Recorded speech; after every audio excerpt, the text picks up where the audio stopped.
मैं आपको डिस्क्रिप्शन में दे दूंगा। तो दोस्तों इस प्रकार से आपको एक फॉर्म मिलेगा। यहाँ पर सबसे पहले प्रेषित श्रीमान उपखंड अधिकारी, यानी दोस्तों ये उपखंड अधिकारी को लिखा जाएगा। यहाँ सबसे पहले आपको आवेदक का नाम है वो लिखना पड़ेगा। आवेदक कोई भी हो सकता है, लड़की का माता पिता या लड़के का माता पिता कोई भी हो सकते हैं, या कोई रिश्तेदार भी हो सकता है, यानी जो आवेदन कर रहा हो उसका नाम आपको यहाँ पर लिखना होगा। इसके बाद में आवेदक का यहाँ पर आपको मोबाइल नंबर लिखना होगा। इसके बाद में आवेदन जो करने वाला है तो उसका जो एड्रेस है वो आपको यहाँ पर लिखना पड़ेगा। इसके बाद में वर का नाम क्या है वो आपको यहाँ पर लिखना पड़ेगा। उसकी एज क्या है वो आपको यहाँ पर लिखनी पड़ेगी।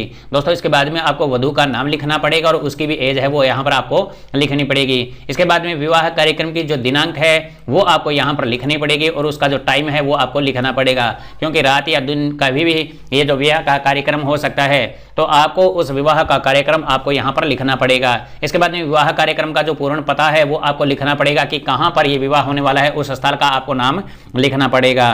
तो दोस्तों यहाँ पर यदि कोई धर्मशाला वगैरह है तो उसका भी पता आपको यहाँ पर लिखना पड़ेगा। इसके बाद में दोस्तों इसके बाद में आपको यहाँ पर लिखना है, विवाह स्थल का नाम लिखना होगा, उसका क्षेत्र गली का विवरण आपको देना होगा और गांव शहर का नाम लिखना होगा और नज़दीकी पुलिस थाना है उसका भी नाम आपको यहाँ पर लिखना पड़ेगा।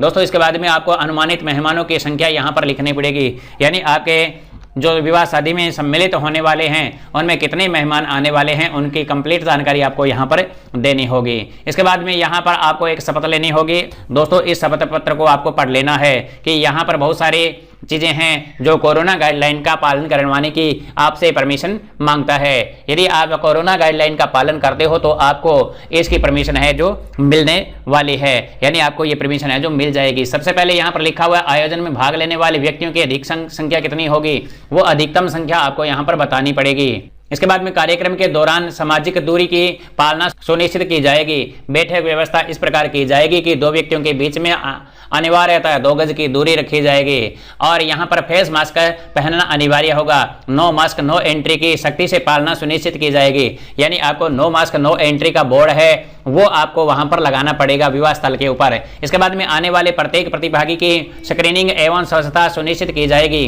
प्रवेश एवं निकास के बिंदुओं पर एवं कॉमन एरिया में हैंड वॉश और सैनिटाइजर के प्रावधान का आवेदक द्वारा किया जाएगा, यानी कि दोस्तों आपको वहां पर जो आपका विवाह स्थल होगा वहां पर आपको हैंड वॉश और सैनिटाइजर की व्यवस्था भी करनी पड़ेगी।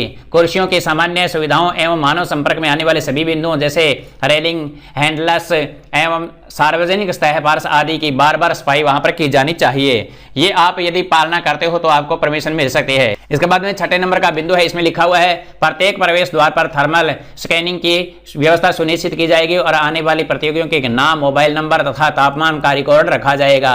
इसके बाद में ऐसे समारोह की आयोजक द्वारा अनिवार्य रूप से वीडियोग्राफी भी करवानी होगी और सक्षम अधिकारी के द्वारा मांगे जाने पर उसकी वीडियोग्राफी भी आपको दिखानी पड़ेगी। और इसके बाद में दोस्तों नंबर 8 में लिखा पर्यवेक्षण के दौरान राजकीय अधिकारी के द्वारा अपनी तरफ से वीडियोग्राफी भी करवाई जा सकेगी। इसके बाद में 9वें नंबर में कार्यक्रम के दौरान विविध सेवा तथा भोजन व्यवस्था, टेंट, लाइट, साउंड, बैंड आदि उपलब्ध करवाने वाले कार्मिकों की प्रतिदिन थर्मल स्कैनिंग की जाएगी। यानी दोस्तों आपको इन 9 बिंदुओं का पालन करना होगा।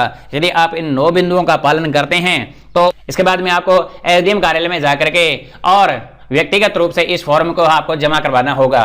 दोस्तों यदि आप व्यक्तिगत रूप से वहां पर जमा करवा देते हो और इन 9 बिंदुओं का यदि आप पालन करते हो तो आपको एसडीएम के द्वारा है जो परमिशन मिल जाएगी। इसके बाद में यहाँ पर आपको कुछ नहीं भरना है। यहाँ पर यदि आपको परमिशन मिल जाती है तो एसडीएम के द्वारा यहाँ पर साइन और मोहर लगा करके आपको ये फॉर्म है जो वापस कर दिया जाएगा। यहाँ पर कंप्लीट डिटेल वहां पर एसडीएम के द्वारा डाल दी जाएगी और ये फॉर्म आपको दे दिया जाएगा। दोस्तों इस प्रकार से आपको विवाह शादी के लिए परमिशन मिल जाएगी।